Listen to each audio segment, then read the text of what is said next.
Hello, everybody, and welcome to the newest episode of Pop Talks. Thanks for joining us again. I am your co-host, Andy Foreman, and I'm sitting here with Jason Cox. Hello, America. And we are also sitting here with our very special guest, our good friend, Richard Franklin. Thank you guys for having me here. We've been trying to get you on here for a while, and by that we mean a couple months since we started this podcast. Right. Yeah. So this is a couple months in the making. You're definitely in the top 10 names that we thought of Yeah. originally. Fuck yeah. Congratulations. What I'm talking about. I mean, I don't know if we even made it last. to 10, but yeah. That's don't ruin the illusion. Yeah. Top 10. He was feeling good about himself. I Right. always screw it up. But we were figuring, since you were on, we'd talk about kind of a more unique topic, because you are a big fan of The Dark Tower Yes, by I am. Stephen King. I absolutely am. You are also the only person at this table that has finished The Dark Tower That by is Stephen also King. true. Yes. Yes. I am 4 books in, or halfway through the 4th book. Okay. Because that's a dense one. Yeah. Wizard it's, and Glass. it's a very big one. Wizard and Glass is a dense one. But Jason, you just finished your first book. Yeah, I read the first one. Yeah. So do you want to give us kind of your impressions, since you're the one that's least familiar with the world and also most recently was introduced to it? Sure, yeah. Well, and this is my first Stephen King, so Mhm. I'm not yet a big novel reader, but I'm getting into it a little bit. So yeah, I've read more stuff recently. But yeah, first Stephen King ever. And yeah, it was cool. It was very interesting. It's really vague, the first book, which is fine. I'm not a complaint or a criticism, just saying that it's pretty vague. It jumps around a little bit time-wise, like Christopher Nolan-esque, Yeah. I guess. I haven't seen Dunkirk, but I hear that jumps around a little bit, so it's somewhat confusing. So Yeah, it is. so it's a little bit like that, but it's intriguing. It's interesting, and even without getting into like specifics or details or whatever, it does draw you in, and it makes you curious. And I think that's probably some of the point of it is to keep it a little bit vague and keep you wondering, like, okay, so they know the Beatles, but they don't have combustion engines. Like, what is this world? Like, what happened here? So Yeah. yeah, I definitely enjoyed it. I thought it was really cool, and That's I'm excited to read more. Well, that's what drew me in at first, was kind of 2 things. Was the ambiguity, so it led to the mystery, and ambiguity is something that, in terms of like large-scale storytelling, is always a plus, because you know this huge world is out there, but it doesn't like just spoon feed it to you, and it allows your imagination to kind of run wild. We see this with the first Star Wars, with The Hobbit. You know, George R.R. Martin said that's how he wrote Game of Thrones, was he said, like, I wanted to establish it like an iceberg, and I only had the top created. He goes, but you want to make the audience believe there's all this stuff behind it. Yeah, because it's no fun if the whole first half of the book is all just world building, Yeah. finding out about stuff. It's better to Right. find that stuff gradually. Yeah, it's like building a character in Dungeons and Dragons. Yeah. That's not the fun part. The fun part is actually playing Yeah. the game. Right. But I also love the atmosphere of it. It's such a chill book, if that makes sense. Like, it totally takes its time, Oh and yeah. it doesn't Oh yeah. worry about boring you, which it never bored me. No. And it's also a pretty short novel, but it doesn't worry about boring you. It just kind of lets you simmer in the world and just in the atmosphere of it. And that's one thing I appreciate in any work, is anytime they're confident enough in the world they've created to let you exist in it, that they don't constantly have to keep the narrative moving forward, that the world they've established is interesting enough that you want to learn more about it without just like, oh, when's the next fight? When's the next chapter going to end? Yeah. Where's a cliffhanger? Quick, give me a cliffhanger. Yeah, exactly. Yeah, I mean, it helps that Stephen King is just that good of a writer that he can he can have an entire book in the series be a flashback, and you're not upset about it because it's really fucking good. Yeah. So yeah, You're allowed to swear on here, by the way. Yeah. I know. Yeah. Didn't need to It's a emphasize it. natural Yeah. reflex sometimes. Yeah, it is.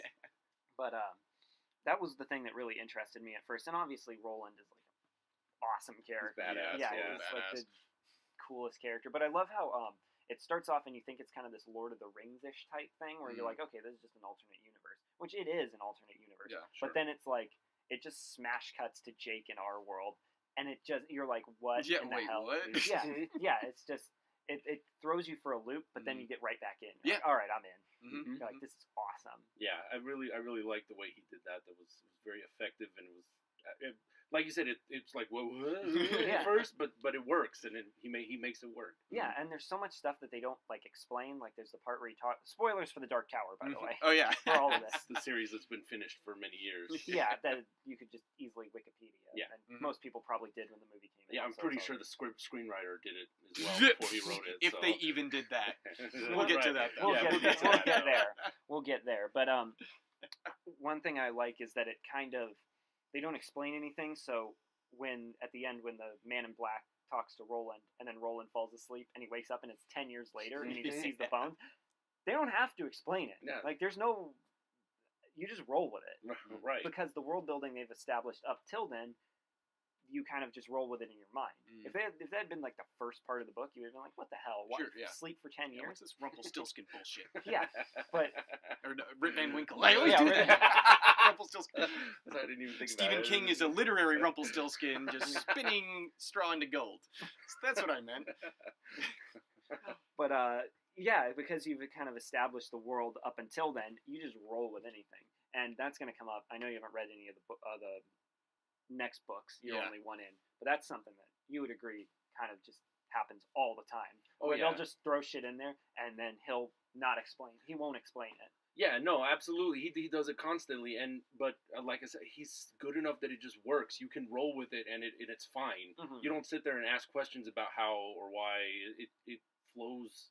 It works within the context of what you've already read. Yeah, and that's the most important part of natural storytelling is that Yeah. you have confidence in what you're writing. Yeah. Where you don't have to like explain it at all. Right. Yeah. And just let it flow out organically. You know, it's like Yeah. I'll get to that eventually. You don't need to. It doesn't need to be forced. Yeah, exactly. So. The- Oh, I was just asking. I mean, you can let the reader fill in the blanks as they please themselves Yeah, if they want to. and that's the most fun part. Yeah. Because I'm reading a lot of H.P. Lovecraft right now. Mm. And that guy doesn't explain anything. No. Right. Each of those Right. books or each of those stories are like 10, 15 pages long, most of them, and then he has a couple like 100-page short novels. But he doesn't explain anything, Yeah. and that's the whole origin of like Lovecraftian horror is that you don't understand what's coming after you. Mm. It's something that works in. I'm talking about horror, and Dark Tower isn't necessarily horror, but like it's what works in Alien. It's what works in First Halloween. Like when you don't know about it, it's more intriguing. As opposed to like say something like the Star Wars prequels, where they're like midichlorians or something that are in your blood and control things, and you're just like, okay, well, I don't care anymore. Yeah, right. Yeah, Exactly. no, absolutely. Yeah, mystery solved, and Yeah. the mystique is gone, and now I'm no longer intrigued. Yeah, I mean, if Cloverfield's a great movie, but if they had just explained what the Cloverfield monster was Yeah. right at the last 10 minutes of it, I wouldn't still be thinking about that movie 10 years later. Right. Well, you know? Yeah, absolutely. That's, I mean, like you said, that's true across different genres and mediums. I had the same problem with Wolverine. He was badass, and you didn't know what his origin was, and Yeah. then they spent all that time trying to talk about what his origin was, and Yeah. I don't. He's a dainty little boy Yeah, it did that nothing. skips hoops and Exactly, it did nothing. Who cares? he just skips his hoop around and his dog gets his throat cut or whatever. Yeah. I mean, that kind of thing is really I just love like Origin, it's by the way. I just Yeah, want to yeah, say that's a great It's a miniseries. very well done comic book. Yeah. I just didn't give a shit. yeah, Yeah. yeah. Well, Personally. I would have preferred that they just just leave it in the dark, leave it shrouded in mystery, because that's more exciting, that's more interesting. But I can totally understand how at the that Paul Jenkins' pitch would have been like, okay, everybody's dying to know what's the deal with this Wolverine guy. Let's go ahead and explain it, just play by play, exactly what happened to him from the time he was born until now. Like, Yeah. I get how Sure. the appeal of that is, and when I'm sure when the man on the street hears like, oh, did you hear they're gonna finally explain Wolverine's origins, people will be like, oh, that sounds really interesting. But I mean, then once you really think about it, it's like, oh, well, okay, All right, I get it. Yeah. yes, that's cool. I mean, you really only need like the killing joke. You don't need to explain everything about the Joker all right, the time. right? Yeah. You don't need to explain that he was Jack Nicholson. No, I love that movie. Right. No, it's great. Yeah. How were you introduced to this though? My dad had all of the books. Um, I mean, well, he had the first three because those are the only three that were out when I was growing up. He's a huge Stephen King fan. And he used to complain about Stephen King not finishing the series Okay. a lot. But I didn't actually start reading them until I heard Idris Elba was going to be Roland. Nice. And then I was like, okay, Yeah, I gotta dude. finally, because they're like my dad's favorite book series ever almost, and Mm. so I've always been meaning to, but it was Idris Elba that finally like I'm doing it. Nice. Now. Yeah. I need to Yeah. know this. That is as good a reason as it. That Yeah. guy is awesome. Yes, He's he such a is. He's complete fantastic. badass. I will fully admit I've got a man crush on that dude. He's awesome. I will fight you for him. Yeah, right. right. now. I'm not editing that out. Throw it by the out. way, No, if you please guys leave it want. in. And make that the soundbite I that was goes gonna on say, our, we can our go Pop on Talks about that if you advertisements. want. Yeah, right. Have you heard of John Luther? Detective Sergeant John Luther? Ooh. That'll actually be the episode. Fuck the Dark Tower. We're just gonna talk about Idris. Just Talk gonna about Idris talk Elba. about what a man he is. And what a man. So much man. You know, one of the coolest things I think about the Dark Tower, though, is how naturally it connects to his entire universe. Though, not only does it connect itself to all the books together, and it makes sense as a narrative, but like when you read his other books and it kind of brings up stuff about Pennywise or the Mist or stuff like that, Sure. it's so natural again. So I think this is one of the best written universes ever, and it's one of the ones that kind of happened just haphazardly. Like he didn't really like plan this huge. I mean, maybe he did, but like it wasn't. When Carrie came out, it wasn't like Carrie, and then there was like a post-credit scene with like the Man in Black or something. Sure, you know yeah, what I mean? yeah. Right. Right, yeah. Well, it's he probably didn't plan it, or maybe didn't plan it like a lot or thoroughly He's or whatever. probably like, it'd be cool. Yeah, yeah. I would imagine that it was the kind of thing where like you get to that point where you can connect it and you just see it and you're like, dude, this is perfect. Yeah. Like, why not? yeah. Yeah. Where all the pieces line up perfectly. Yeah, Yeah, and it works in the context of the story most of the time, Yeah. as opposed to some of the references in film, which felt very out of place, Oh, in just my tacked on. opinion. Yeah. 'Cause- Yeah. This is out of nowhere. Yeah, exactly. Yeah. But it works. It works in the books. Mm. I mean, it should. There should be some crossover with The Stand because there's a lot of similar stuff going on Oh yeah. Yeah. in the books. So Yeah, or what I love is like, have you ever read The Mist? I have not read The Mist. I saw the movie. The Mist is amazing. The movie's awesome Right. too. It's one of my favorite horror movies of all time. But the book, the novella, it's not really a book, but it's a Right. novella. Yeah. Is amazing too. But there's even like an explanation. I forget exactly where it's explained, but there's an explanation like one of the beams to the Dark Tower cracks and like this, like they call it endless darkness or Mhm. whatever, comes out, and there's like all these monsters in, and then you sort of connect. You're like, oh well, that's what the Mist was. And what's great is that in the context of the Mist, it's this great, like I said, Lovecraftian tale where you don't know what's happening. This mist just descends on this town, and there's monsters in it. No explanation needed. But if you read into it a little bit more in the Dark Tower, you're like, oh well, of course, like the crack in reality broke, and this town just happened to be near it. Right, and it just kind of adds to it as opposed to Yeah. Well, what's great is that it's not part of the story itself, if that makes sense. Like Yeah. The Mist is a self-contained novella, Yeah. and you can look at it as this great sort of kind of cosmic horror, no explanation needed, Cloverfield-esque kind of monster. But there is this explanation, but it doesn't take away from the single work. Like Yeah. It, the book. Have you ever read It? I've read some of it. I actually never finished that book. I don't blame you. Yeah. It took me a while, Oh, I bet it did. but it It's only like what 1,100 pages or something, right? yeah. I read that in a Couple night. million. Yeah, Yeah, that's like an right. airplane ride. Yeah.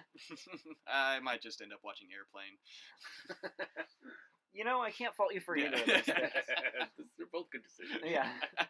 But like the clown in It, you only get glimpses of what it is. Right. But then the Dark Tower, you're like, oh well, of course that's what this is. Right. That's what's great about the Dark Tower is it works in the context of that story, and it doesn't take away from any of the other stories. Yeah, and if you haven't read the other story, you don't feel like you're missing something. Yeah, it is the greatest synergy between works I have ever seen. Like, I mean, like MCU level of like connected, Right. You know, and seamlessness.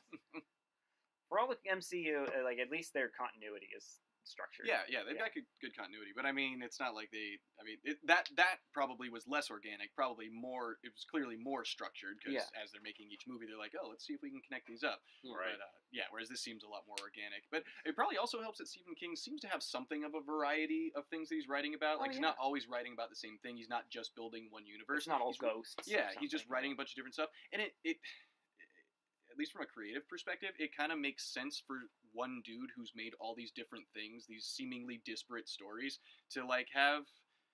I mean, they do all exist in the same universe. It's his brain. You know what I mean? So it kind of makes sense for this creative person to be like, oh, I mean, they do exist in the same universe, so why don't I have them kind of occasionally bump into each other, sort of thing. Well, they even have like I think in Misery. Have you seen the movie or? I've seen the movie, yeah. In the book, they have some mention of like Annie Wilkes when you've seen it obviously too, right? they have some mention where she's describing to him the situation he's in, and she's like, well, there's nobody around, and it's basically she's setting up the premise. But he says something like, there's nobody around, and she goes, no, the nearest people was the hotel that burned down a couple years ago, and it's obviously the hotel from The Shining. And that's great, is it's dropped in, it doesn't take away from anything, but if you're paying attention, you're like, yeah, it's a little Easter egg that if you're already a fan, it's good Easter eggs, because in like this climate of like comic book movies and everything needs to be connected, not like trying to bash comic book movies, but there are Easter eggs where you're like, that's really dumb.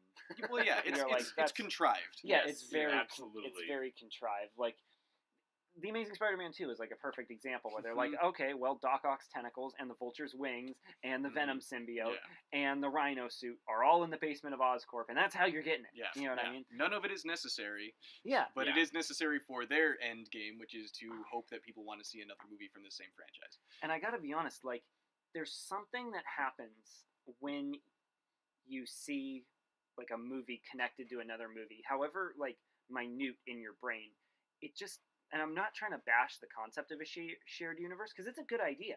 I like the idea that like Godzilla and Kong exist in the same universe and they're gonna fight, and I like the idea of like stuff like that, but there's a little minute thing in your brain when you see something that's blatantly connected to something else where it just reminds you of how much of a product it is, Absolutely. And I don't mean to sound like some pretentious like art house like film school student or whatever, but it just like it reminds you of how much of a product it is, and you just see the suits behind it, like, well, we need to have this in there, we need to have this in there. It's a suggested product, in the side of your Amazon exactly. shopping list or what, you know what I mean? Like it's a little bit that. It's like, oh well, if you like socks, you might like shoes.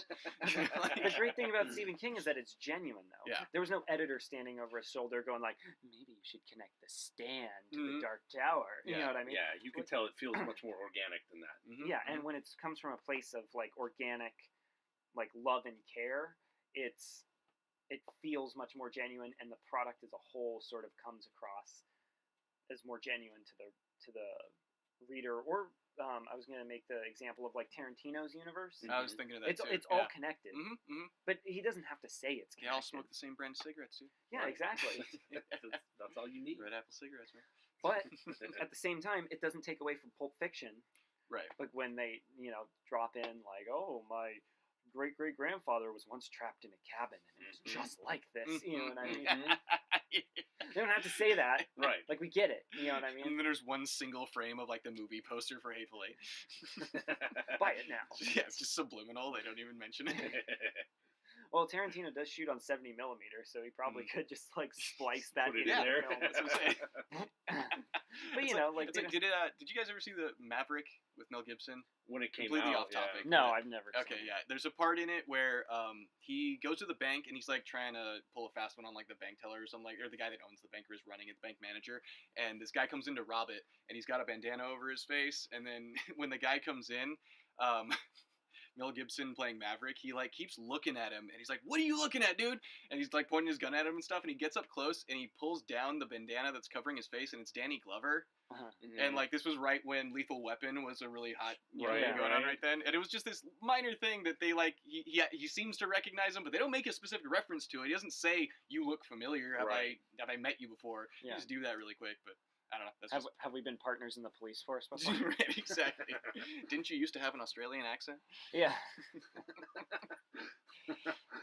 Yeah, but it feels, there's just something about film and novels and television being genuine that I think is really like lacking today. And we're living in like a golden age of nerd shit. You know what I mean? Like, we're getting so many good comic book movies. Like, some of them aren't like amazing, but none of them are like laughably bad for the most part. I mean, yeah, it's definitely better than it was in like 2003 when we were getting like Fantastic Four. Yeah. And well, I mean, Ghost we're still Rider. getting Fantastic Ghost Four. Rider and Ang Lee's Hulk and stuff but like that. Like, I'm not trying to diss the era that we're living in, but there are downsides to it where once everything is all connected and it's just this huge thing, it just feels less genuine and it feels less like the thing that you fell in love with. Yeah. And that's what I love about like something like The Dark Tower, where there was no like you need to have Pennywise show up in this novel because people like Pennywise. Yeah, it wasn't going to sell any extra copies because of it necessarily. They didn't put him on the cover saying special guest appearance by. Yeah, right. Yeah.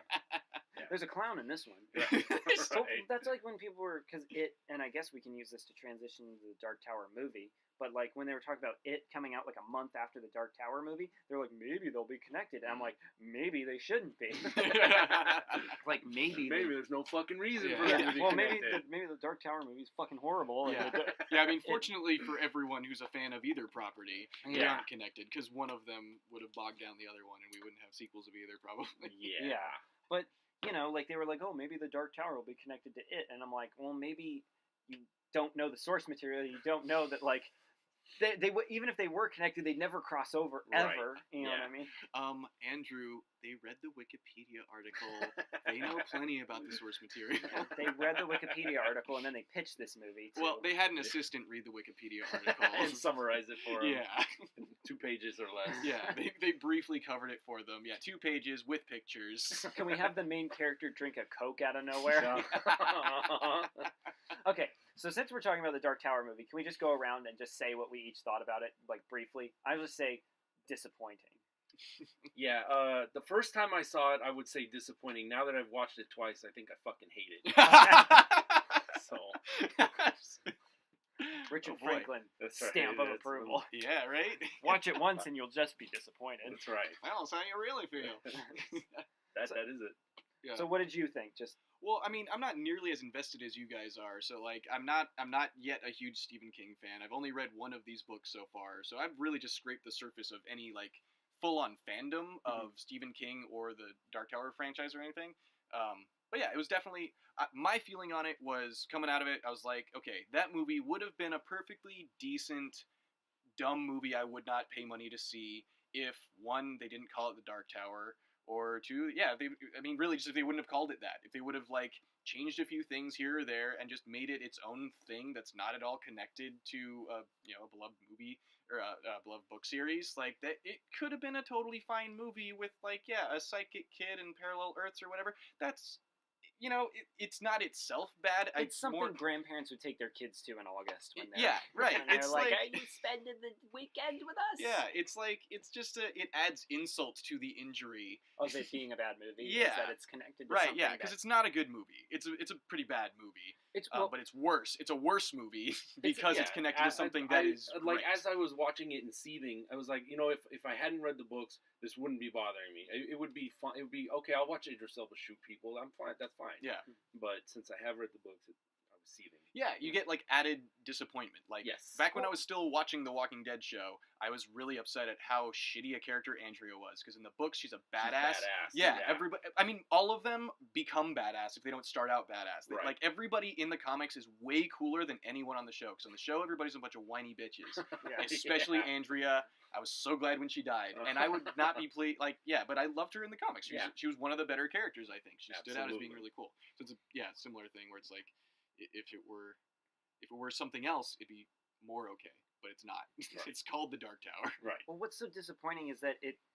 Okay, can I talk about the development history for like 5 seconds? Please talk about the development history for 5 seconds. I believe that is that how long the development was? Approximately 5 seconds. For this version of it, but this thing has been in development hell for a long time, for like over a decade. At first, it was supposed to be J.J. Abrams was going to be directing it, and I don't know if this is exactly what was going to happen because like we're not in the meetings. It's only what gets reported by people at the time. But like I believe he was just going to do like the Gunslinger, and that was going to be it. Which would have been brilliant. Yeah, it would have been awesome. I mean, that's step 1 to making it better. Yeah. But he was going to do it, and then he left because I imagine Star Trek probably took priority over this like long gestating franchise that was probably not going to happen. So then Ron Howard took over. And he was going to make it, which again would have been pretty cool. Yeah. Like he's a great director, and that was supposed to be like a trilogy of films, kind of sandwiching seasons of a television show. So what it was going to do was it was going to be like movie, and then maybe during summer or whatever, and then during the fall would be the season of the show that would continue the story, and then like next summer would be the new movie or whatever. And that's how it was going to be for a couple years, which is absolutely the way to do it. Yeah. Because you can not only have the story take as long as it needs to, but you can sell people on this like long form storytelling, because you can be like, well, all the expensive shit we'll put in the movies. You know what I mean? Yeah, like if you have a absolutely. trilogy of movies, you can put all the really expensive parts in the movies, but you can still have those seasons to kind of draw out, and like I said, kind of simmer in the atmosphere of the Sure. universe you've created. Yeah. And It's Marvel had the same idea with Agents of S.H.I.E.L.D. You know, it definitely accomplishes that exact thing that you're talking about. yeah, when I watch Agents of S.H.I.E.L.D., it's just like visiting old friends. It's man. like, it's yeah, like stepping back into the MCU.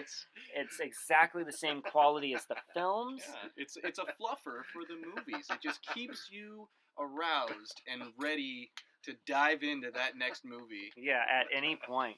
Man, dude, I was just chomping at the bit for Doctor Strange after Thanks watching to Agents of S.H.I.E.L.D. after watching Ghost Rider on Agents of S.H.I.E.L.D.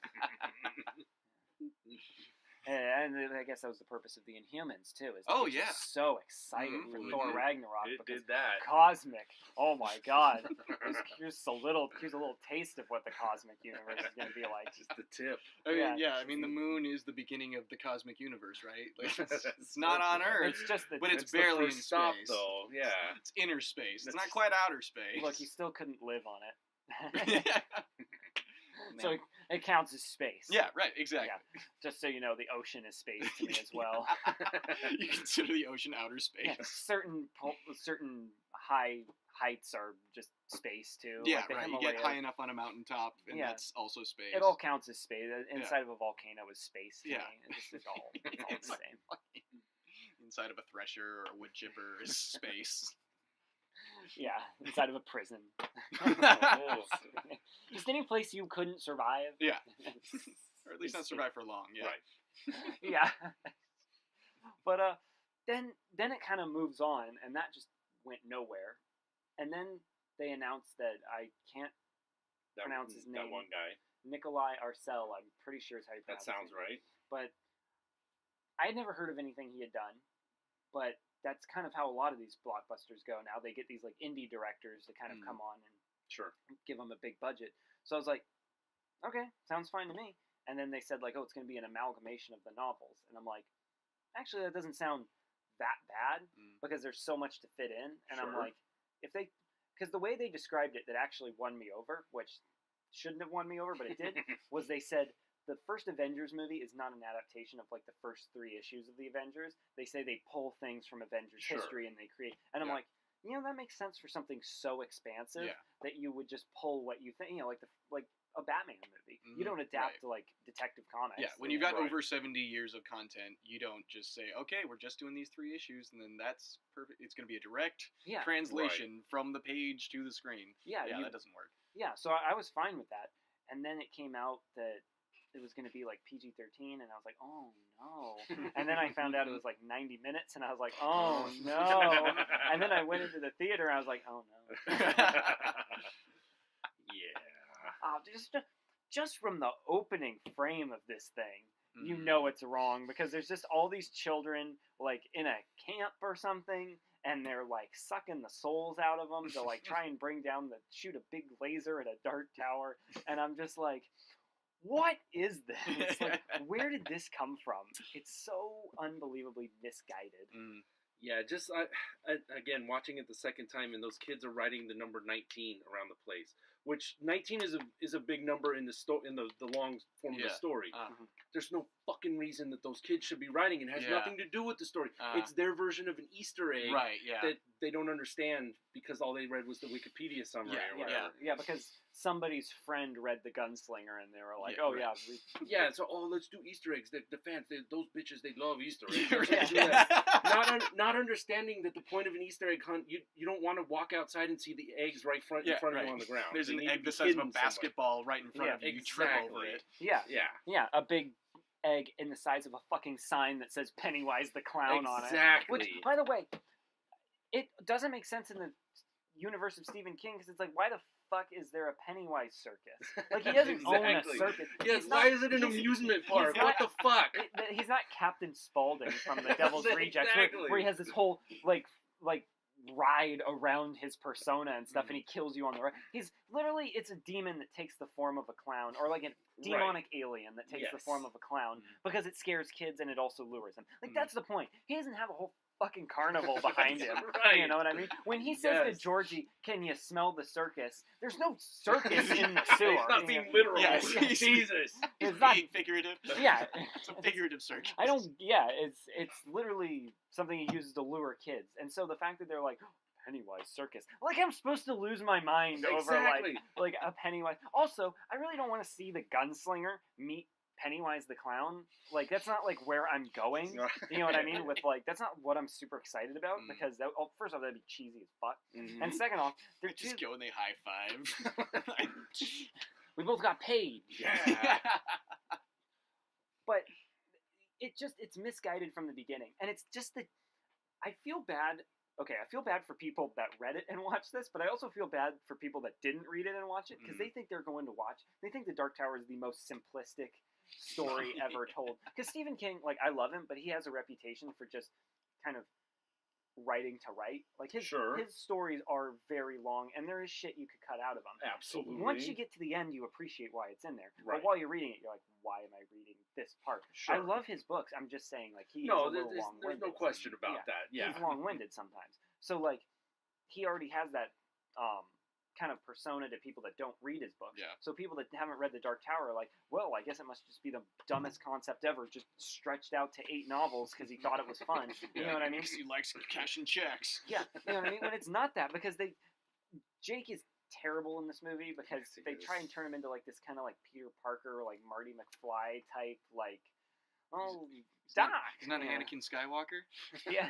Meant to bring balance to the tower. Yeah. No, he's meant to bring the tower down. Yeah. Well, that's the thing. It starts off and it says, there is a dark tower. They say the child of a mind, the mind of a child can bring it down. Yeah. I was like, they've never fucking said. They've never not in the books. Dude, who is they? Dude, I was bring me to this they. I will murder them and their families. Zoning is what it was. Exactly. But I was sitting there with my friend in the theater, and I turned to him and I just went, "Oh my god!" I went, "Uh-oh." Like, yeah, I remember the first time I watched it and I saw that, I was like, I don't remember that. Kids aren't bringing down the Dark Tower. Yeah. Oh God, what have I done? Yeah. Start looking for the exit. Can I have my $10 back? Yeah, seriously. No, but I had to stick it through. And then there's like people that wear different skins, which is, I mean, it's not a thing. That's not a thing. See, I hesitate to ask about this stuff because I've only read the first book and I want to read the rest of them, so I don't want spoilers. But at the same time, I'm like, where the fuck did this come from? Well, like, what I was kind of say weird. is that could be, even if it's not really relating to the story that they're trying to tell, that could be kind of creative. Sure. In like a horror movie way, where say did you ever see Hellraiser? Yeah. Mm-hmm. Don't laugh. Did you ever see Hellraiser? I mean, it's been a really long time, but yes. Sadomasochism aside, remember the part where like all I remember is the sadomasochism. Yeah, right. Shape my development, but like put that aside for one sec. Okay. Do you remember when he's wearing the guy's skin? Yes. And then she like claws at him, and then it just peels off. They could have had a great like horror movie moment like that, where like say they're fighting, and then just like the face rips off or something, like Poltergeist or Indiana Jones or whatever face ripped off movie I can remember. Face Off? Yeah. Well, hopefully it would have ended up being more like that one, probably. Yeah. But you get my point. Like, that's kind of a clever horror movie moment. But they don't do anything. They don't They bother just have with like a little stitch on their side. Yeah. Also, I love Matthew McConaughey, but what the fuck is he doing in this movie? Oh, like, he literally like contorts his body in the way of like a Batman 66 villain, but not like a Batman 66 villain you'd remember. It'd be like one of those ones where you'd be like, oh, this is the one that's even lamer than Egghead. You know what I mean? And you'd be like, oh, King Tut, like the librarian. Like, yeah, Larry, was it Larry the Lilac? What was the Lilac guy? Milton Berle, I think, played him. I don't remember that at all. It might have been, it's something just really goofy. Like Mike Morano, if you're listening, we need you here right now. But yeah, I think like McConaughey's come so far as an actor from his old romantic comedies.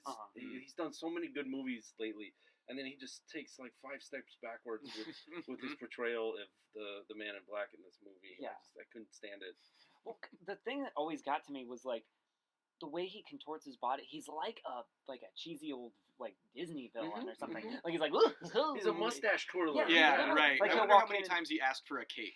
Yeah. I really feel like this guy would have a cape. Well, he has that like cloak or whatever. Does he? Or well, not the cloak, but like the trench coat.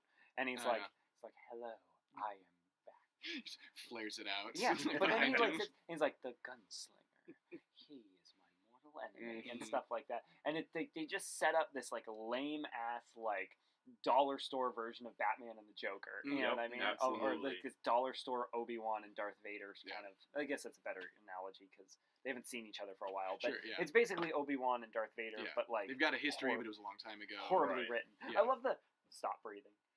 They thought that would be God. intimidating. They thought that would be Oh intimidating. my God, this guy's like David Tennant and Jessica Jones. Just Yeah. do whatever he Seriously. says. Yeah.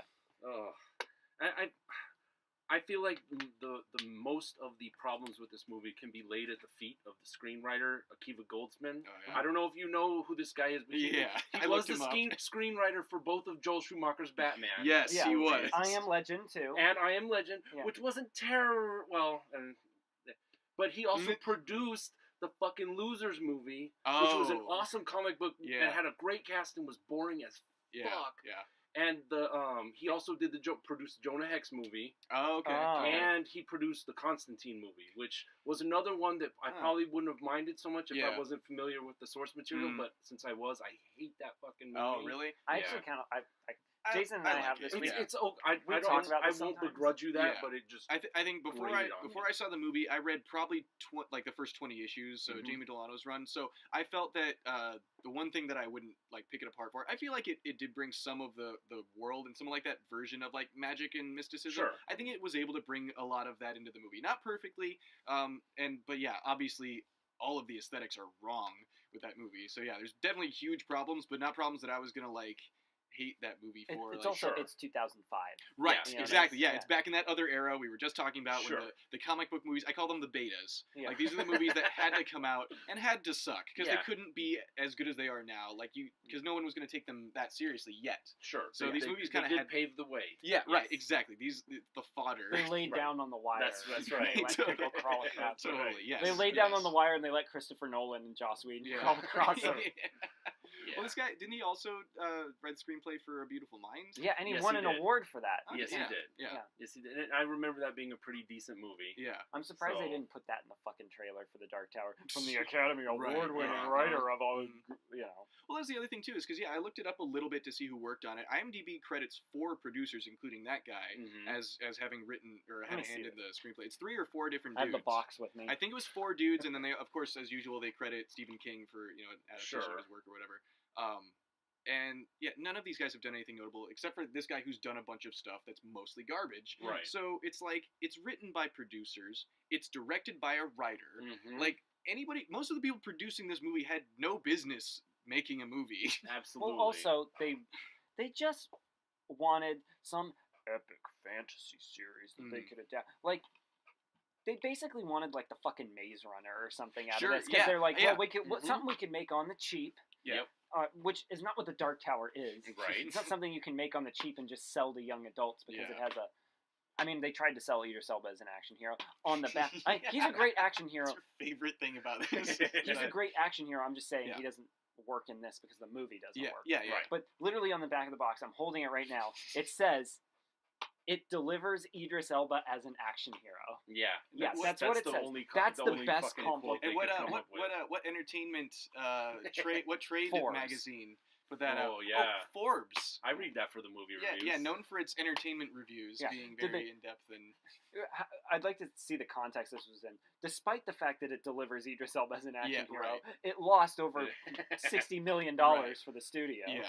Yeah, I mean that's probably the worst crime of it is it just wastes Idris Elba as the coolest Yeah. character. Mhm. Like, There's ever so created. yeah, that's so much you could have done with that, and it just wastes him. Yeah, and it's Yeah. gone. Yeah. They will never make another one of these. No, No. they They- won't. well, I mean, there will be another Dark They'll Tower reboot movie. it. There- Yeah. There's going to be another Dark Tower adaptation. Yeah. Right, There at won't be some another point, one but, of these. Yeah. With it, and actually But this if- is the same. Oh, can I Uh, you keep going? Yeah, I was just gonna say if there is one thing that I can say I was like that I approve of with this movie is the cast for the most part. Sure. Like I think if Matthew McConaughey had better he's better material to perfect work with, I think he would have Randall done Flagg. great. Idris Elba also does the best he can with what he's got. It was cool to see Fran Kranz again. He was the nerd tech in Dollhouse, short-lived Joss Whedon show. He was in A Cabin in the Woods, also playing sort of a nerdy guy. Right. It's nice to see him again. That's right. That's where I recognized him from. Yeah. So he's in that. Who else was in there that was really great? There were a couple other like side people. Jackie Earl Haley's got a That's small right, role yeah, in it. yeah. He's cool. Yeah, he was in it. And he has no context, so they don't give him anything to do. No, of course not. And I don't know if he was dead, but I'm going to derail you a little bit. But another problem that I had with this movie is that it takes all these other moments or characters from the later books and ruins them or does something with them.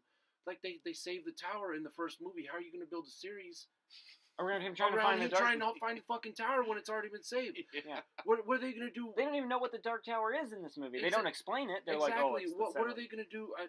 You haven't gotten to the Wolves of the Cala yet. No, not but yet. and I'm not going to spoil it for you. But part of that is these wolves are stealing children. And they took that whole part of the whole book as them saving stopping the wolves from stealing these children. That's the point of that book. And that they took the children stealing for the first movie. What are they going to do when they get to that part of the story? I don't think they're getting a Well, Dark they're Tower not going 5 to on now. this. Yeah. Well, even if that were They had planned for them planned to, to. if they were planning a series of Well, Dark Tower movies, how then do they you- screwed themselves from the Exactly. start by This- mashing too much stuff from later stories into the beginning Exactly. of it. Why would you do that if you're trying to build the whole series out? Yeah. Let me see exactly how long this fucking thing 95 is. minutes. It's 90 something minutes. How do you expect us to even buy this high concept fantasy sci-fi saga if it's 95 minutes? And I appreciate briskness and conciseness. Sure, I yeah. totally appreciate Totally. that. But you cannot build something on an hour and a half. No. Something that big. You can't make The Hobbit in an hour and a half. You also Or shouldn't 3 make movies. you Yeah, also right. shouldn't make it at 9 hours. Yeah, like, yeah. but- 3 hours ought to be enough. Yeah. 3 hours. Yeah. So But even if you want to make 2 90-minute movies, even the I first guess. Star Wars movie was longer than that, and Star Wars has like one of the most simple stories. Yeah, like it's episode really before. straightforward. Yeah. Yeah. Even that I believe is longer. Yeah, when you were talking about the whole like them trying to sell it like almost as like a Maze Runner or whatever, like that's definitely some of the feel that they've got. Like it reminds me of some of the shows that are popping up, like the Shannara Chronicles show that was on MTV and then got canceled. Well, they and then wanted was to on make Spike this TV. into a show too. Okay, yeah. It's like these shows that keep getting canceled, or Into the Badlands on AMC. I don't know if either of you guys have I watched watched the it. first few episodes Yeah, of it. yeah. I haven't seen it. It's basically like Power Rangers for grown-ups. Right. Like it's got kick-ass, like the martial arts choreography is phenomenal. It's really great to watch that. Mhm. Everything surrounding it is really just dumb. Yeah.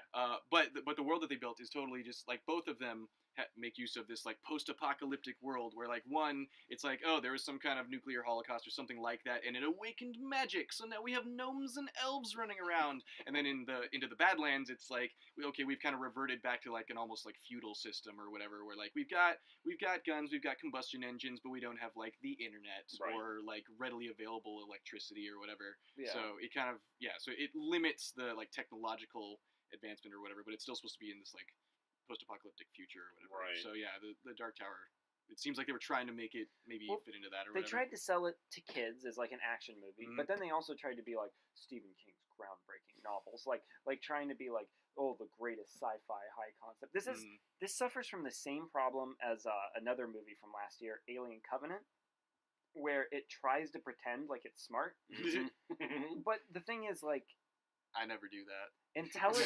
intelligence in films doesn't need to be stated. Right. Like if it's a smart movie, It speaks for itself. yes, and that's the thing is like, just using like Alien Covenant as an example, that has a lot of diatribes about how God and man and what are we and the universe and Existentialism. yeah, but like there's literally, you've seen Alien Covenant, right? Yes, I did. You saw it, right? Yeah. You know the opening where he's like, so I will live, but you will die, but you are superior to me. Blah blah blah blah blah.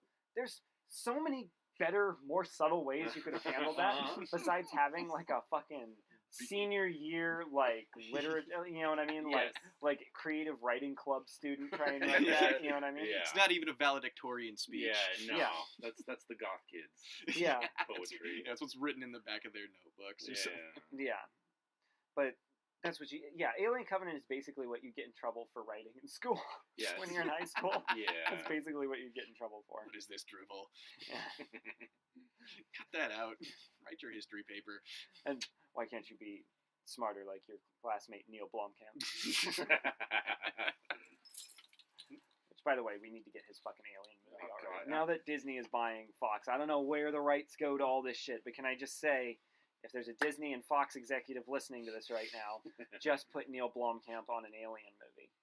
Please. Just do it. Please. Everybody loves nostalgia right now. Everybody loves older film stars returning to their franchises. So getting Sigourney Weaver back for an Alien movie, everybody would love. And then in 20 years, Sony, you can put Idris Elba back into the Dark Tower, and everybody can be like, yeah, that classic film. And they can advertise it as the Dark Tower movie you actually deserved. They were going to do a television show after this. I think they still are. No, but they were going to do a television show connected to this. Oh, right, yeah. Like it was going to be a prequel, and it was going to be based on The Wizard and Glass, which is the novel that's entirely a flashback. Right. Which, I'm reading it right now. This is not Scream television series to me. I mean, yeah, it's got some stuff. I mean, you would have to condense a lot of it because it's really long. But I mean, for a television series, it Yeah. still has to be condensed. Yeah, I mean, well, we're talking like a cable show, which would be like 12 or 13 episodes probably. It's not going to be a season of Arrow where it's 23 episodes and an hour and a half crossover special. And you want to kill yourself. Yeah. I mean, I feel like, I mean, it's kind of almost like a straightforward Western. It could work as a television show, I thought. No, I know, but I just think I'm like, prequel about young Roland, that sounds interesting, but the idea that they were going to set it all around this one time of Wizard and Glass, where I'm like, that's kind of, I'm only halfway through it, but as of right now, it's a very specific story. It feels more like, if they're doing television, it feels like this should be a television movie that could work as like a backdoor pilot for a TV series, or like maybe the first 3-4 episodes. Sure. No, I absolutely agree. It wouldn't be the best choice as the second installment of this overall story to give to people. Well, this story is basically like shattered on the ground, and they're just picking up the pieces and fitting it together. Like But I mean, initially that was their plan. Yeah. Was to keep going, make this a franchise. Yeah. Plan and air quote. Yeah. That they probably spent more time planning that than planning the movie itself. You know what also was kind of insulting about this movie was how much fucking product placement was in it. I mean, it's in every Sony movie. Sure. But like, they literally stopped the movie so that Idris Elba can drink a Coke. And he's like, Earth drink, I like this. You know what I mean? Like, where's this from? You know what I mean? And you're just sitting there, and like I said, like when you see something connected, you're like, oh, this is a product. You're watching it, and you're like, oh, I'm fucking watching a Super Bowl commercial. It's basically what it is. It's one of those ads that pops up while I'm watching a show for another show on the same network. Yeah. And then, at the end, it's just wrapped up in the most ham-fisted, dumbest way possible, where it's like, there's nothing for you here, Jake. Why don't you come to Earth, or come to Middle Earth? Not Middle Earth? Yeah, it's, I completely... Why don't you Your accent was Middle Earth, too. When you do it. Why don't you come to Midworld Christopher with me? Lee over here. Why don't you come to Midworld with me? There's nothing for you here. I'm like, it's like a 12-year-old boy. How is he going to help you out over there? It would have been so much better if he's like, well, actually, I've got an aunt that just lives over here in Queens. I'm probably just going to stay with her for a while and, you know, and drink Coke. Go back to school. What the fuck is in Midworld for him? Yeah, right. A desert? Yeah, what we've seen of it is deserts and, like, starving people. A bunch of monsters? Yeah. No bullets? No antibiotics? Right? If anything, you should be like, can I live with your ass? Exactly. He's like, so show me around. I see you have an empty apartment. I see your mother. I could pretend to be your father. Is it paid up through the month? I mean, granted, that's going to be a bit of a stretch. I know, seriously. It's like as he's leading him through to the portal or whatever, he's like, "Are you my dad now, Roland?" Yeah. Whatever. I guess. If any cops ask, then yes. Idris Elba's too handsome to get questioned by cops. That's so true. True, yeah. It might be too intimidating, too, at the same time. Right? Yeah. It's like... especially with revolvers on his head. Yeah. There were some... Okay. Can I say what I like about this movie? Slightly? No. Not with this episode is about. No. have to have a whole other episode. Oh God. Our Pop first, Talks. our first 57-minute episode. Our first Andy two-parter. talking about what he liked about this movie. That'd be about a 7-minute episode, and that would be really stretching it. But I do like Idris Elba. I think he's good in this, and I'm like, He's all right. it's depressing that he can. It's depressing that he's never going to get to play this character again. Yes, And I'm it like, is. damn it. Mhm. Like, why? It's like the same thing. I love Henry Cavill as Superman. Mhm. It's depressing that he's never going to get to play Superman like in a good movie. Properly. Or the same thing with Ben Affleck. Yeah. Like, Ben Affleck's a great Batman, but he's going to go down in some of like the worst DC movies ever made. Yeah. And people are going to be like, oh, remember Ben Affleck in those shitty Batman movies? I Mhm. knew those would be shit. Yeah, right. Oh, I mean, just look at Daredevil. I mean, obviously, everybody should have known. Why they even cast him? Yeah, it's not like he's like an Academy Award winner. Yeah, right. What's he ever done that's worth a shit? Fucking Geely. From Geely to Batman. But I think this movie is kind of the prime example for what we're also going to talk about today, which is how adaptations go wrong. Mm. So just off the top of your guys' heads, I didn't ask you about this beforehand, but are there any adaptations that you stand out to you? It can be comics, movies, television adaptations. I know Starsky and Hutch really kicked me in the balls when I'm just kidding. But when I went to see that, it really, really disappointed me as a fan of the original. Right. But is there any adaptation that you feel just egregiously just pisses on the original? Because they're bad adaptations, but they're like that story told in a bad way. Sure. You know what I mean? Like the Shining miniseries that was on television. Yeah, with the dude from Wings. Yeah, that's The Shining. It's just which one was it? Andrew Weber or whatever, or Steven Weber. Steven Steven Weber. Weber, Yeah, yeah, it was him. Yeah. Yeah. Okay. But that's The Shining. Yeah. They don't disgrace The Shining. They just tell the story poorly. Right. Okay. Are there any like adaptations just off the top of your guys' head that you feel are just unforgivably, bad? Like they just piss on the material. They don't respect it at all. You mean Beyond the Dark Tower? Yeah. Because, like, obviously even- that's the one that's going to jump to your mind immediately. Yeah. but- Well, you talk about The Hobbit, and that's a poor adaptation Sure, of it those novels, but it's still It doesn't The feel. Hobbit. It's not super disrespectful at the same time. Yeah, no, it's you can just a tell Peter bad- Jackson was just. He loves the material. yeah. He just to a detrimental maybe point. made Yeah. love to the material. Yeah. On the day? Yeah. Yeah. Yeah, it was just a pile of script pages and dollars. Andy Serkis has had to bleach his eyes multiple times on that saga. But can you guys think of any that just I didn't pose this to you, so don't feel bad if you can't answer Well, it. I mean, the first thing that comes to mind, and it's not a direct adaptation of anything, but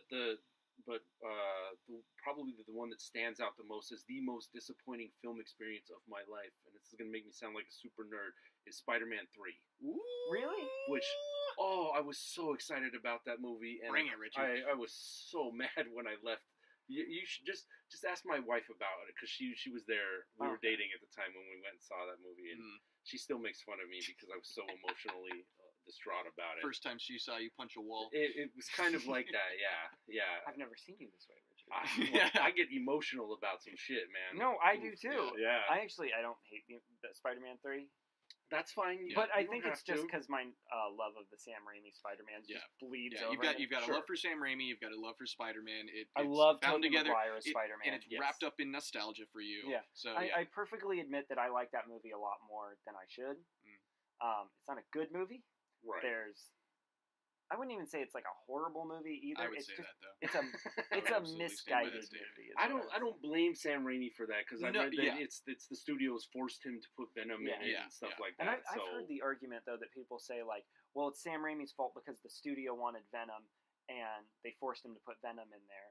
And if the studio, they're your boss, and if they tell you to put Venom in there, then you better make a good Venom movie. And I was thinking, I just thought to myself, I'm like, yeah, but that's one thing if it's the first movie, and they're like, Sure. we want Green Goblin because that's the most recognizable Yeah, character. yeah, It's right. one thing when he's done two like amazing Amazing. adaptations that Yeah. have made you a fuck ton of money, Right. Yep. and then you just piss on all your respect and confidence of the man, and Yep. just go like, no, we don't trust you at all. Yeah. Right. You know what I mean? And granted, look, it was supposed to be Sandman and the Vulture. Those Right. aren't the two most interesting villains ever. True. Venom's a more interesting villain, I feel. Mhm. But Sam Raimi clearly has a love for them, and they would have been better than whatever he kind of half-assed Yeah. with Venom.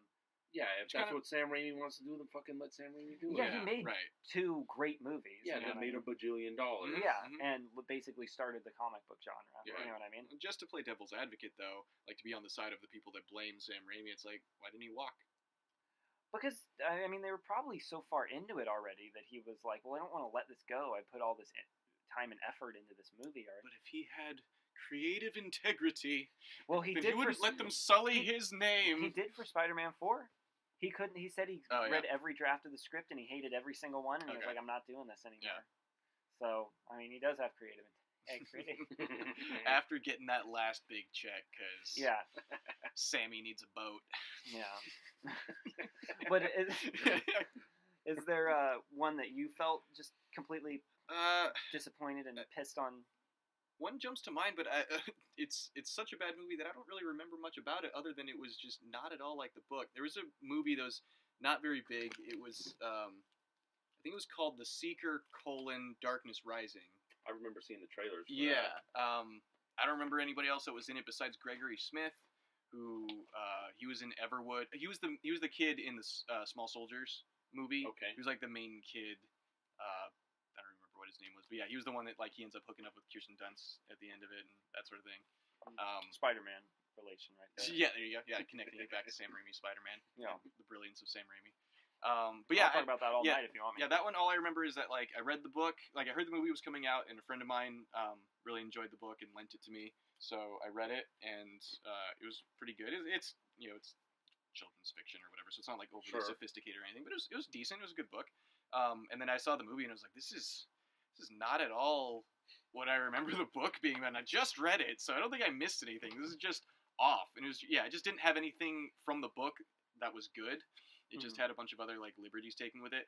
I guess in a similar way, that also reminds me of the Aragon movie with the Dragon Rider kid. Uh-huh. Like so much of that was just drastically different from the book and didn't bring anything about the book that was good into the movie. Right. It seems like if nothing else, like if you're gonna be cherry picking, like cherry pick the stuff good that's stuff. popular and good that like worked with people. Right. Like, it seems pretty easy to do. Like, okay, what do people like? What do people not like? What can we change? What can we get away with changing without too many people getting upset? Right. Like, you can change aesthetics. You can cast Idris Elba as Roland. You know, like that's Don't a just little put bit different 19 in the movie and expect people to freak out. Exactly. to just Yes. I don't know. I think if I had to choose one that totally just shit the bed on adapting something, Mhm. I really hate saying this, but because like it's not like this was ever going to be good, but like the Spawn movie, Okay. I really like. It's the antithesis of everything that I like about the Spawn comics, and the Spawn Yeah, comics right. like aren't great, Sure. Yeah. But still. you watch it, and even Todd McFarlane said he's like, "Oh well, I couldn't pitch an R-rated superhero movie." I Right. was like, "Well, you were basically fucking copying The Crow anyway, so Mhm. that's R-rated." I don't know why that couldn't happen, but whatever. It's a goofy, boring, uninteresting cartoon of a movie, and With some awesome John Leguizamo. that is true. He I feel- definitely brought some game. I feel bad picking this one though, because it's sort of like, well, did you expect it to be good? The source Sure. material itself isn't even like amazing, Right, yeah, Right. but you could say the same thing about fucking Aragon and like Darkness Sure. Rising. Like neither of those were going to be like these amazing films, but they weren't even as good or close to as good as the source material on which they were based. Can I pick one? Can I change mine real quick? Sure. Are we only picking one? I thought we were just kind of okay. riffing on Oh, these okay. things. Well, we can do I change multiples. Yeah. Fantastic Four 2015, which is actually something I was excited for because the way they describe. You were so naive in 2015. I still remember you all doe-eyed. No, sorry, go ahead. Yeah, Before you were jaded. Yeah. I also thought Age of Ultron was going to be awesome Yeah, too see? because they had the string song in the trailer and One it of was these brilliant. one of these days you're gonna learn. Yeah, but Marketing. It's a thing. Fantastic Four was the one that hurt though because Mhm. that was the one that I was actually looking forward to. Well, because Josh Trank, is that because Yeah. Chronicle? Okay, so that's Chronicle's fucking amazing. Chronicle's awesome. He also said that he wanted to do like a David Cronenberg movie mixed with a Tim Burton movie, and people are like, "Oh, why would you do that with the Fantastic Four?" And I thought to myself, I'm like, but if that's the kind of movie he wants to like, if that's when he thinks of the Fantastic Four, that's what he thinks of. That's what I'd rather see than him making some bullshit like Avengers ripoff Right. where they're just joking around. Like I was excited to see like superhero movie like experiment again and be like, let's just do something really fucking weird and like horror movie. And like, I'm a huge horror guy, so anytime people put horror in like the description, I'm in. Yeah. But like, horror is one of the more unique genres that you don't see in comic book movies a lot. Right. So I was like, yeah, I'm into this, and like, I love the cast. Yeah. Like, they're all talented people, and I'm like, yeah, I didn't see any of these people as these characters. I'm in. Like, sure. I was excited to be excited about a movie outside the box. I was excited to watch a potentially different superhero movie again, and then not only does it have shades of that in the beginning, because there's like this whole sequence where they get their powers, and it is like a horror movie. It's like The Fly or something, where he's like vomiting and his like chin is coming off. It's the same thing with like Ben Grimm and like Reed Richards, like his arm is 10 feet long and it's like really horrifying and creepy. I'm like, if this was the whole movie, I'd be in. Yeah. Like, I'd be down. But then it like cuts to a year later, and it's just like the worst Avengers ripoff you've ever seen. Like, it's Avengers mixed with X-Men mixed with dog shit. Like, and it's just awful. Well, and it doesn't even do like it doesn't do the really obvious like tropes of an origin movie either. Like, usually you've got Spider-Man climbing up a wall for the first time, or shooting his webs, or Batman using a grappling hook, or whatever. Year later. Like, you've got to have at least that stupid montage that we've seen a million times of them experimenting with their powers, and you throw in like some classic rock song in the background of it or whatever, and But they didn't even do that. Yeah, they skipped that part, which would at least be familiar and something that the audience could have maybe a little bit grasped onto as like, here's something that I know and recognize as a movie. Yeah, it looks like something that was assembled like in a cutting room with like $10,000 budget. You know what I mean? And Like 10 minutes on the clock. Yeah, they were like, all right, here's what you've got. Go. This is coming out in a week. Yeah. And you know what? That can work on some things. I was actually watching Rob Zombie's audio commentary for Halloween 2, which that's not a great movie, but goddamn if I don't love listening to Rob Zombie talk about filmmaking. Yeah. He's an interesting guy to listen to. Sure. So it's basically like listening to a 2-hour podcast of Rob Zombie talking about how he made a movie. Yeah. That's a terrible movie. But I like listening to him talk about it. Yeah. But he was talking about there were like these insert shots of like somebody getting stabbed or something. He's like, that's the floor of my house. Like, we filmed this in my house. We filmed this in my garage. Like, in the Devil's Rejects, he goes, went down in my basement and we just made it look kind of eerie and like kind of gross. Yeah. And we just shot it in there.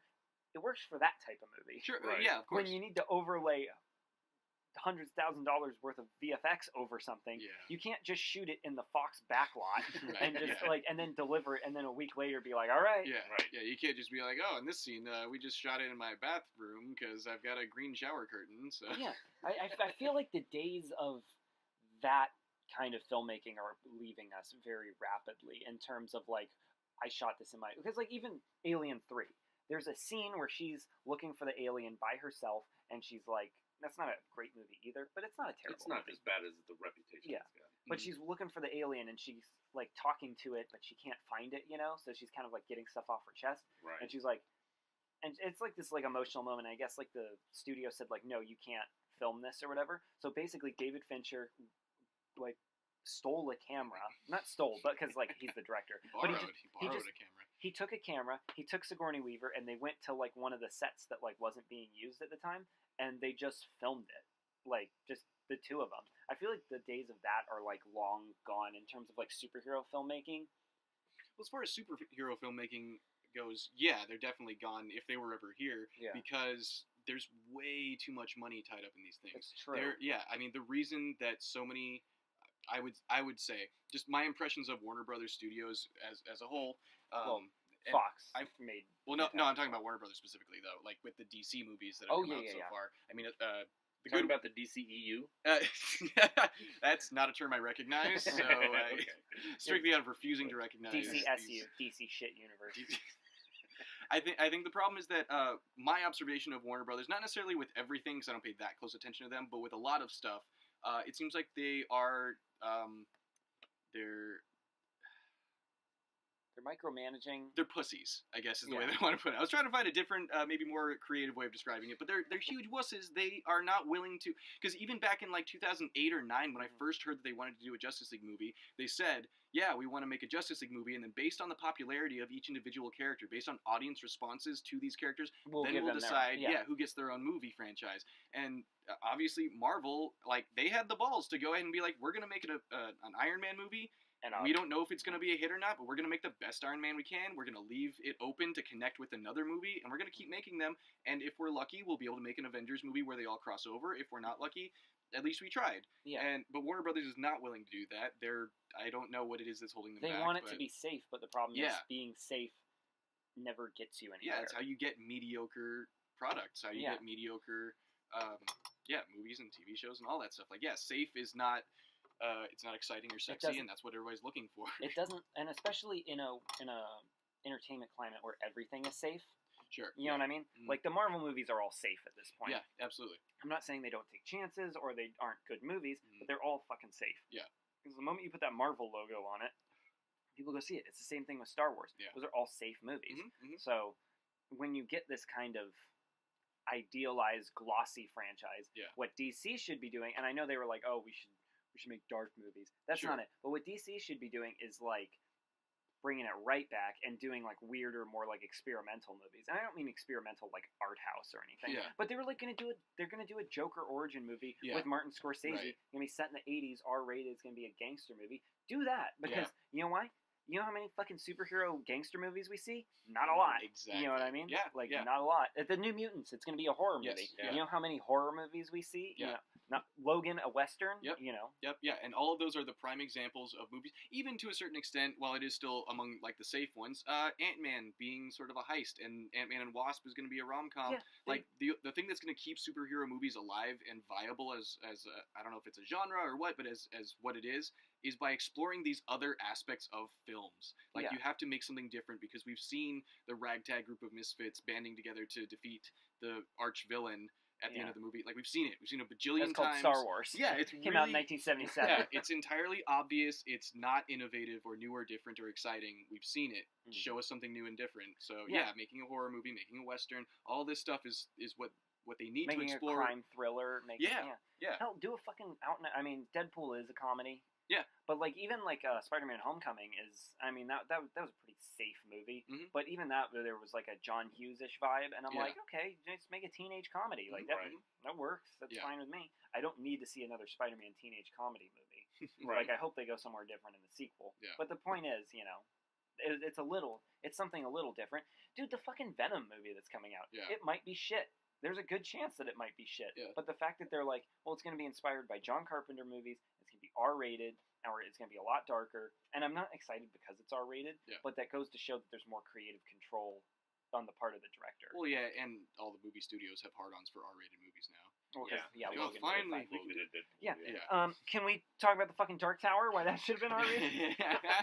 They spent $60 million on it. It's not hard to recoup $60 million when you have Idris Elba and Matthew McConaughey. in It the shouldn't movie. be. Yeah. It shouldn't be hard to adapt the Gunslinger either, just straight ahead Yeah, without all the rest of R-rated the fucking Western. shit in it. Yeah. Logan Exactly. just did it. Mhm. Yeah, right. There's so much in that book that would translate well. He has a fucking like gunfight with zombies and shit and stuff in it. Yeah. Why didn't they Yeah, put that in right. the fucking Yes, movie? that's what I was waiting for. Is like when I saw like a little camper or whatever. It's like, oh, is this Tull? This could Yeah. be cool. Like, Yeah, dude, Toll is like the greatest. That would be the greatest, like, greatest and longest cold opening to a movie ever. Yeah. Absolutely. If you did that for like the first 30 to 45 minutes of a movie, and Yeah. then just the title came up, The Dark Tower, Yeah, and the Gunslinger, right, yeah. still awesome. Yeah. Like, it would still. and the trailer for that, like just the brief like blink from black to just him getting chased by a horde of like zombified Yeah. people or like mind controlled people. Like, Who the hell doesn't want to watch that? yeah, And it's, it's Idris Elba too. Exactly. And Matthew McConaughey. Fucking Nazis would go see it. 'cause it's Yeah. Idris Elba. Yeah, yeah. those tasteless Nazis. Right. They're like, well, I don't like black people, dude, but I would watch Idris Elba shoot zombies. Yeah, right. So what you're saying is, if they made the Dark Tower better, it could have solved racism in this You know, country. I don't know about solve, but it could have done some good in that area. Yeah. Yeah, but it's like the most creative franchise you could have had. Mhm. It's so easy. It should And have they been. just shit on it. Yeah. It should have It's been. even like, okay, like when Green Lantern came out and people were like, well, fuck the source material. I'm like, yeah, well, the source material is a little hard to adapt. Like, it Mhm. should be Green Lantern, there's no excuse for that movie. But I'm just saying, like, that's one of those properties where I'm like, they could very easily shit the bed with this. It's the same thing if they made a Swamp Thing movie. I'm like, that's really hard to do. Yeah, that's going to be tough. That would be hard to do. So it's easy to see them shitting the bed with this.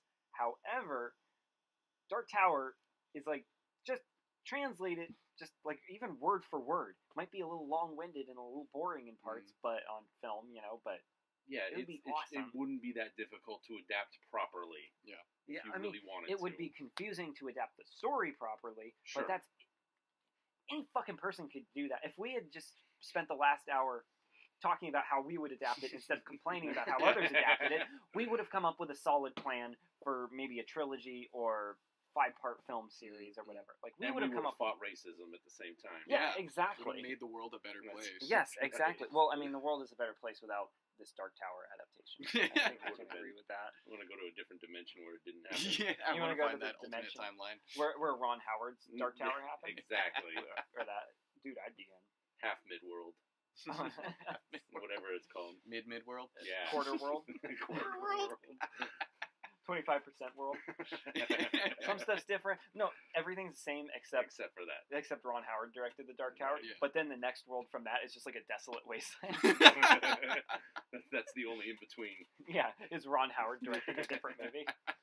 And then the Solo movie never happened. Oh my god. Yeah. But that remains to be seen if that's right. Yeah. We'll see. We can reconvene and see if we can complain about that movie. That's right. There's well, the era we live in where there's so much movie news ahead of things coming out, we probably have enough to complain about that. Yeah, I think so. Yeah. Do you want to complain about it? About the Solo movie? I mean, I could for the next couple minutes. You want to complain about it? I mean, Donald Glover. I want. I like him. All right, we got a little bit of time, but can we complain about it for a couple minutes? If you got something to say, let's hear it. This will be anything in particular to say about it. This will be the last part of this episode. Does anybody have anything they want to say about Adaptations or the Dark Tower or anything like that? I mean, let's talk about. We'll see we'll see. Let's just say I'm hopeful for the series because they said it's going to be a complete reboot. To be continued. Solo is the most misguided idea I've ever heard, but I kind of want to see it. You know what I mean? Like in a train wreck way, or no? Because I like the character of Han Solo, and if they're like, we're gonna do a Solo movie, Solo movie, yeah, I'm in. Like even the fact that they were like, oh, we're gonna recast him. Yeah. Oh, yeah, obviously. That's probably a good idea. Yeah, yes. I would rather see that than them de-age him.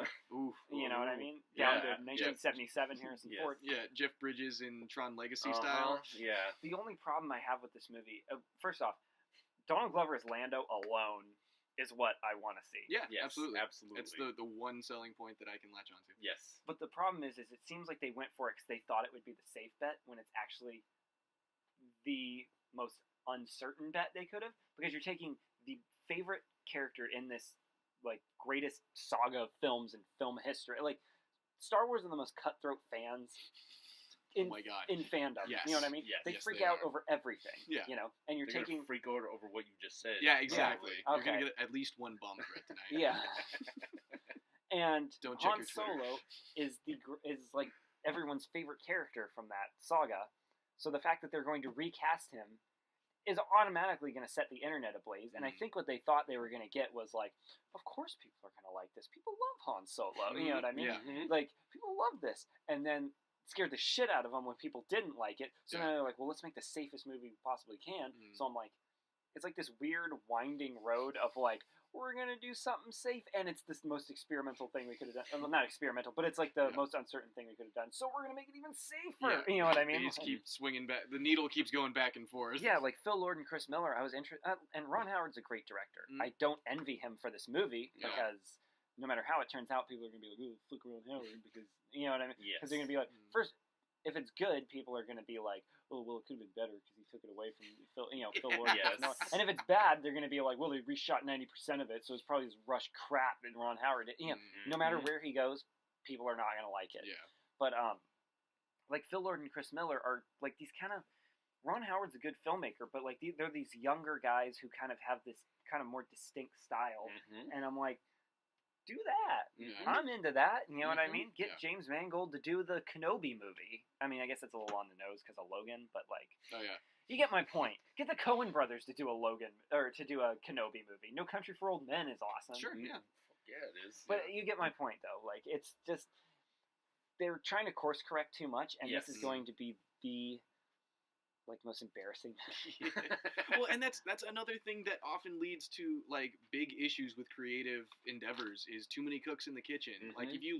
if you're constantly reading Twitter, you're never going to get anything done because everyone, like you said, no matter what, there's going to be Star Wars fans that complain about it. So you need to just Do decide what you wanna do. Yeah, decide Yeah. what you think is best, or give it to a director who's going to do what he thinks is best. He or she is going to do what they think is best, and just Get let them out of the way. go. Yeah, exactly. Hire someone you can trust to do a good job, and let them do that job, and quit calling them back to give them notes and emailing them like, "Oh, but you didn't put the dog in it. You said Yeah. there'd be a dog." Like, And the best part is that this is part of a franchise that has 3 of the most hated films in fandom history in it. So the fact, like, if you fuck up a little bit, it's not It's like not an gonna be the unheard worst of thing one, in this. right. Like, it's not the worst thing these fans have endured. Okay, Right. Phantom Menace exists. As long as Phantom Menace exists, you can take chances with Star Wars. Yeah, Right. definitely. That's a really good point because they're never going to hit bottom harder than Than the they did Phantom with the Menace. Phantom Menace. Yeah. Yeah, Right. exactly. You can't fuck up worse than that. That's the worst fuck up you can make. Yeah. So yeah, why not just take a chance? And if it tanks, it can't be any worse received than that movie. Plus, if you've already made $1 bajillion off the franchise, Yeah. I mean, You can you take a got couple a little punches. wiggle room. And Yeah. it's an anthology movie, so it's not like the middle episode of this sequel Yeah. trilogy Right. is just shit. Yeah, You know what I mean? yeah. Oh well, now Right. nobody's gonna see the next one Yeah, because oh, this just one was destroyed the awful. franchise. Yeah, Yeah, all, burn yeah. the toys. It's literally like if Ant-Man sucks, they're like, well, just won't make another Ant-Man Yeah, movie. yeah, We could still yeah. make Marvel movies. Yeah, I mean, that's kind of what they did with Guardians of the Galaxy by letting James Gunn kind of do his thing, because Yeah. if it sucked, then they could just, okay, well, Right, we'll just... yeah. Nobody heard of the Guardians of the Galaxy before anyways. It's Right. not a great loss. Yeah, exactly. Well, that's why I'm excited for the Kenobi movie, because they have a guy named Stephen Daldry. I haven't seen any of his movies. That name sounds familiar. He did Extremely Loud and Incredibly Close, Okay. and I've looked at his filmography. He has not made an action movie at all. He's never made an action movie or anything that would be like considered an action Yeah, movie. Right. And they said that this is all rumor, but the fact that it hasn't immediately been shot down shows there's like something to it. Yeah. And the rumor is that they're starting from the ground up on an Obi-Wan Kenobi movie. He's gonna write the script. He's gonna develop it from nothing, from the Mhm. ground up, and they're gonna let him do it. And I'm like, Okay. I'm in. Yeah, A standalone movie where a filmmaker has an actual vision Yeah. and stuff. Give me that. Yeah, That's my until a most. couple of studio executives say like, I don't like this and I don't like that, and then he Where's the leaves. dog? Yeah, yeah, exactly. Where's Yeah. the dog? And he Can we leaves the put Idris project. Elba in it? Fuck yeah, we could Yeah. put Idris Elba Can in Matthew it. McConaughey like act like a '60s Batman villain? No, we'd leave that part out of I totally want to see Idris Elba as Obi-Wan Kenobi. it. Just, I would love this. Speaking of racism, Yeah. hearing it. It's gone. We fixed it, guys. There is no racism in space. Don't you know that? There's only alienism. In space, no one can hear you be racist. No one hears you see Kyle. I love that we're talking about a franchise that literally has the line, "We don't serve their kind" here. They weren't even talking about people. They're droids. Yeah. They don't count. Yeah, it's not. Oh a God! Now, look what I've become. Yeah, right? Thanks a lot. My phone has a name Jesus. and feelings. Now pissing off Star Wars fans. Now I've revealed it's like just a horrible racist. Oh no! This episode needs to end. I was talking about droids. It's alright, it's towards the end. That you can probably edit. Except still not doing it. Way to stick to your guns. You got That's creative right. vision, kid. That's right. Yeah. That's right. But thank you for coming on, Rich. Thank you This for was having me. Super We fun. appreciate it. Yeah, I had a really good time. Yeah, we got to get you back to make fun of the Han Solo movie when it comes out. Absolutely. Yeah, make fun of the Han Solo trailer when it comes out tomorrow. Yeah. 'Cause the Oh, Super it's Bowl- it's yeah. going to be tomorrow. We're recording Ooh. this the night before Super Bowl Sunday. Ooh. Yeah. Can't wait to tear this Do shit it. apart. Or I can't wait to watch it, say it looks like it sucks, and then watch other people tear it apart. Because I don't have time to just write out a long diatribe about why a Han Solo movie that has been through nothing but development hell looks obviously terrible. Super Bowl, man. You got chips and dip to eat. Yeah. It's still better than the Han Solo movie. Yeah. But thank you for coming on. Thank you for having me. We definitely have to have you back on. Thank you to everyone for listening, and we'll see you next time.